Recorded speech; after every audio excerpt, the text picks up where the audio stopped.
All right, guys. So we're gonna put out a video today, and we're gonna throw out a couple questions related to nutrition. So we get a lot of questions on the floor, and then we talk about food a lot when we get the opportunity when we're training. But why listen to me when we actually have a nutritionist in the building that can give you a little bit more credible advice? So we're gonna throw out a couple questions, and we're gonna try to do this on a weekly basis where we just take some of the questions that we get from you guys, and then we're gonna ask Lauren, and then she'll give you some more credible advice than anything you'll get from us on the fly while we're training. So one, and we get this all the time, this question, but the first one is, for those of you who feel like you barely eat anything and still gain weight. So I barely eat at all. I feel like I eat nothing, and I still feel like I'm gaining weight. What am I doing wrong? I actually get this all the time, and this is something that I am constantly dealing with current clients. It's funny, you don't realize how many calories you're eating, and I think when you're making less than stellar food choices, it's really easy to underestimate. In fact, there was a research study that came out not too long ago that showed that people underreport by, I think the average was 47%. So in that study, it was about 1,000 calories that they were underreporting. Another interesting part of that was that they were actually overestimating their expenditure, what they burn when they work out, by over 50%, which was about 250 calories. So look, calorie counting and tracking is not a perfect science, but when you're choosing foods that are calorie dense, we call them, it's really easy to get those wrong. So things like burgers and pizza, things that you don't make yourself, just that you get from restaurants, because you can pretty much always assume that they're adding more butter and olive oil to things, so you might as well just throw a couple hundred extra calories of dietary fats in there. But I think you should choose more whole foods that are nutrient dense, things like lean meats, vegetables, fruits. You can have a lot of volume with these foods without having necessarily a lot of calories. So I think I have an example here, and I know that you were going to touch on this in your second question, but I think it's applicable here too. So if you're taking 100 grams across the board of these three foods, so 100 grams of chicken breast, which is about 3 ounces, you guys know that's like not a lot of food. I think if we're going by like palm sizes, that's less than the size of my palm, and I have relatively small hands. So for 100 grams of chicken breast, 3 ounces about of chicken breast, you have like 25 grams of protein. It's about 100 calories, give or take, right? So think about that, 3 ounces. You take 100 grams of ground beef. If you take the like the 80%, right? You've seen those, there's like different percentages in the store.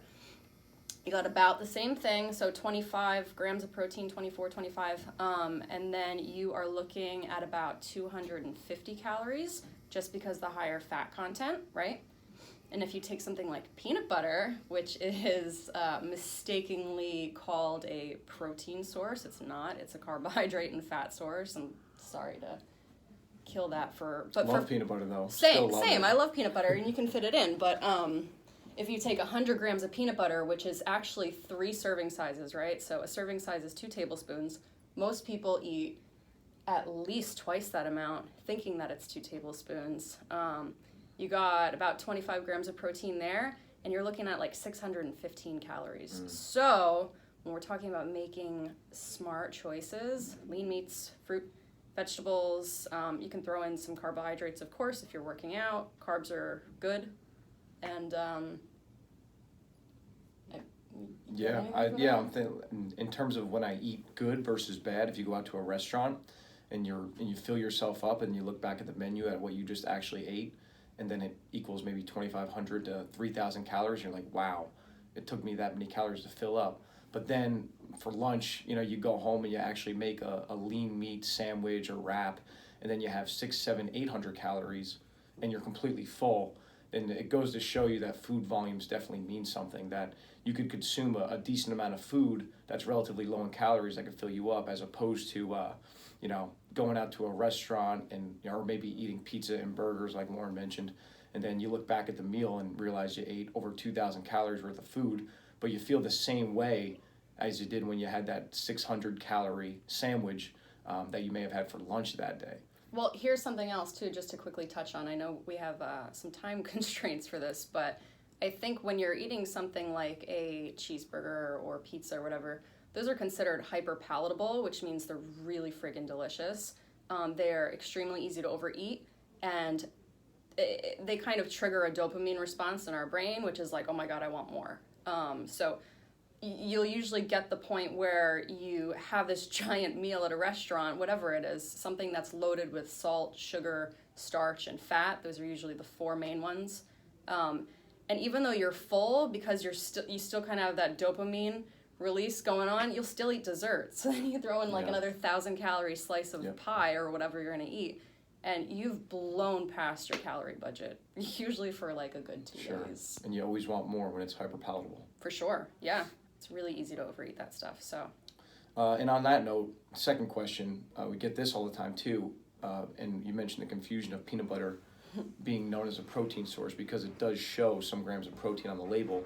Right. However, it's, as you mentioned again, it's primarily a fat and carbohydrate source. But what are good protein sources that we could try to prioritize at each meal?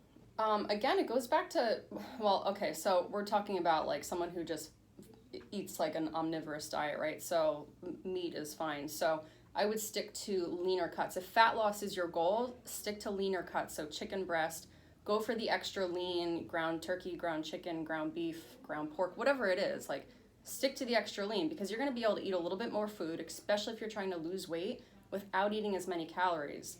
So those are great sources. Lean meat, fish, of course, is good. A lot of fish have a decent amount of fat in them. Good fats, whatever. We're not going to get into that, but those are all good options. You can choose things like Greek yogurt. They make a couple different kinds of yogurts that are pretty good. I always tell people when you're looking for yogurt, look for something that has more protein than grams of sugar. It's usually a pretty good indicator. Mm-hmm. As far as like flavors and stuff like that, I don't care. Like, pick whatever you want.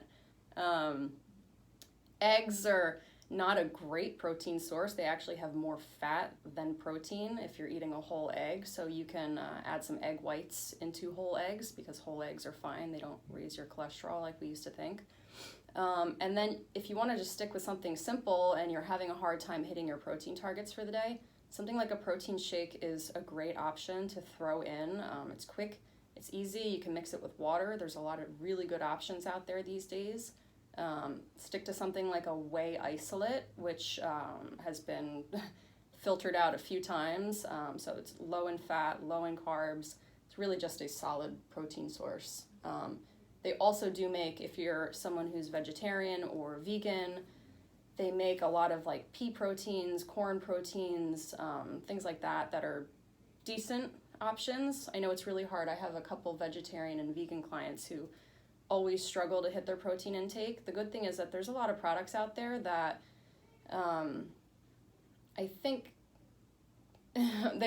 they're definitely more carb and fat heavy. That's just the way it is. Like beans and chickpeas and stuff like that, legumes. But there's ways to work around it. And I think a lot of times if you are someone who's vegetarian or vegan, you should really consider throwing in a protein shake or something like that every day. Absolutely. So hopefully this was helpful. So those are the 2 questions we have this week. If you want, shoot me some more text messages of questions that you have for nutrition, then we'll try to tackle those in either next week or the week after as soon as we can. And then if you want, if you have more questions for Lauren, you can set up a consultation, just 30-minute free consultations, so you can reach out to her. She's at the facility every morning, or if you want her phone number, be glad to help you out with that if you reach out to me. All right,